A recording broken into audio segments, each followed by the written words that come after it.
പ്രിയപ്പെട്ട പ്രേക്ഷകരെ, വി.എസ്. അച്യുതാനന്ദന്റെ അദ്ദേഹത്തിന്റെ 102ാം ജന്മവാർഷിക ദിനം കൂടിയാണ് ഇന്ന്. വേലിക്കകത്ത് ശങ്കരൻ അച്യുതാനന്ദന്റെ വിടവാങ്ങലിന്റെ കൈപ്പുരസമുള്ള ഒരു പിറന്നാളാണിന്ന്. സമരമുദ്രകൾ അണികളിൽ അവശേഷിപ്പിച്ചുകൊണ്ടാണ് വി.എസ്. നമ്മളിൽ നിന്നും വിട്ടകന്നത്. സമരാവേശത്തിന്റെ തീക്കനൽ ഒടുങ്ങാത്ത ആയിരങ്ങൾ വി.എസിനെ മടക്കി അയച്ചത് നെഞ്ചുകീറിയ മുദ്രാവാക്യങ്ങളുമായാണ്.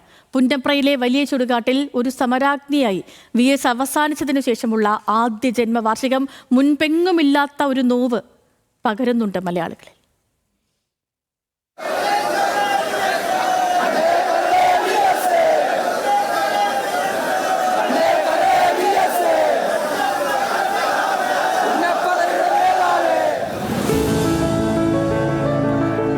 ജനക്കൂട്ടത്തിന്റെ ഈ ആരവവും സ്നേഹവും വി.എസിന് ഊർജമായിരുന്നു. അവർക്ക് മുന്നിൽ പ്രായവും ശാരീരിക അവശതകളും മറക്കും. അങ്ങനെ ആ മഹായുസ് പിന്നിട്ടത് ഒരു നൂറ്റാണ്ടു കാലമാണ്. വഴി കൃത്യമായിരുന്നു, ലക്ഷ്യവും.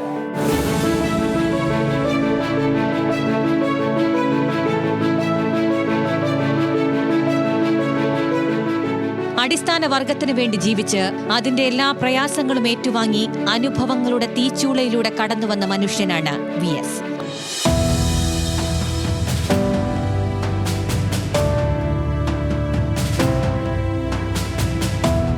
അതിദാരിദ്ര്യത്തിന്റെ പടുകുഴിയിലേക്ക് ജനനം, വളരെ ചെറുപ്പത്തിലെ അനാഥത്വത്തിന്റെ വേദന, അതിൽ നിന്നുള്ള പലായനമായിരുന്നു വി.എസിന്റെ കമ്മ്യൂണിസ്റ്റ് പ്രസ്ഥാനത്തിലേക്കുള്ള യാത്ര. ചുറ്റുമുള്ള അധസ്ഥിത വർഗത്തിന്റെ വേദന അതിന്മേൽ പ്രയാസപ്പെടുത്തിയിരിക്കാം അദ്ദേഹത്തെ.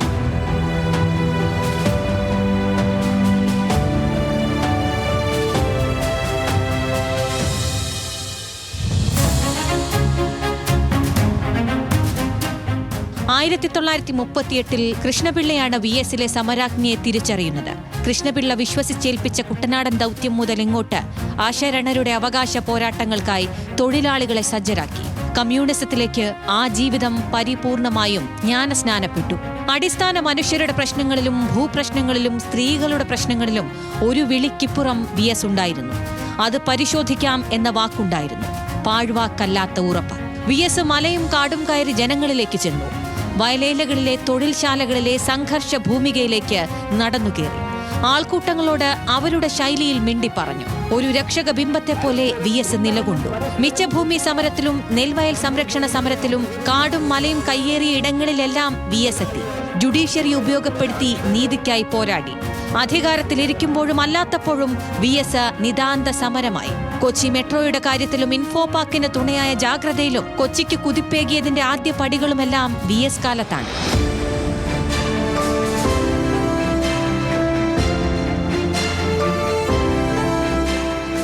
ഉലയാത്ത പോരാട്ടവീര്യവും ഇച്ഛാശക്തിയും കൈമുതലാക്കിയാണ് വി.എസ്. പ്രസ്ഥാനത്തിലെ ഓരോ ചുവടും ചവിട്ടിക്കയറിയത്. മാർക്സിസത്തിന്റെ മാനവിക ചേതനയെ ഹൃദയത്തിലെത്തിയ യാത്ര. അതിൽ നിന്നുള്ള വ്യതിയാനങ്ങളോടുള്ള കലഹമായിരുന്നു വി.എസ്. ഉയർത്തിപ്പിടിച്ച രാഷ്ട്രീയത്തിന്റെ പൊരുൾ. ഉൾപാർട്ടി കലഹങ്ങളിൽ തിരുത്തൽ ശക്തിയായി നിലകൊണ്ട വി.എസ്. പലപ്പോഴും ഒറ്റയ്ക്കൊരു പക്ഷമായി മാറി. വി.എസ്. എന്ന വിമതത്വത്തിന് എക്കാലവും ജനപക്ഷത്തിന്റെ പിന്തുണ ഉണ്ടായി.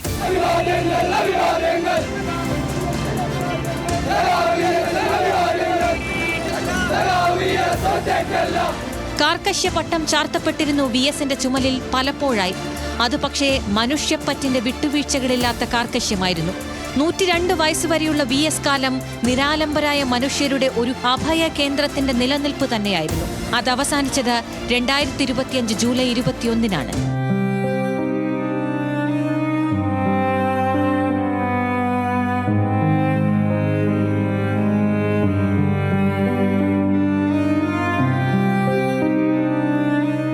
മനുഷ്യവിലാപങ്ങൾ, മുഷ്ടി ചുരുട്ടി നിലയ്ക്കാതെ ഉയരുന്ന മുദ്രാവാക്യങ്ങൾ.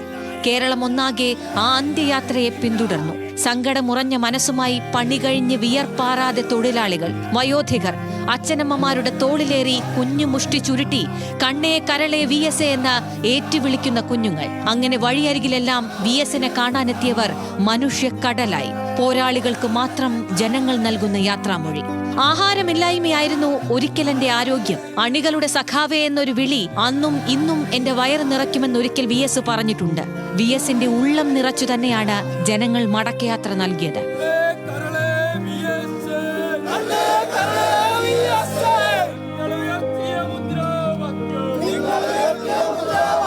ഇല്ല വരയ്ക്കും സമരഭൂമികകൾ പിന്നിട്ട് പുന്നപ്ര രണധീരരുടെ സ്മരണകൾ ഉറങ്ങുന്ന വലിയ ചുടുകാട്ടിൽ ആ സമരകാലത്തിന്റെ അഗ്നിനാളങ്ങൾ ഏറ്റുവാങ്ങിയപ്പോൾ നിലയ്ക്കാത്ത മുദ്രാവാക്യങ്ങൾ സാക്ഷ്യപ്പെടുത്തി ചരിത്രം ഒടുങ്ങുകയല്ലെന്ന്.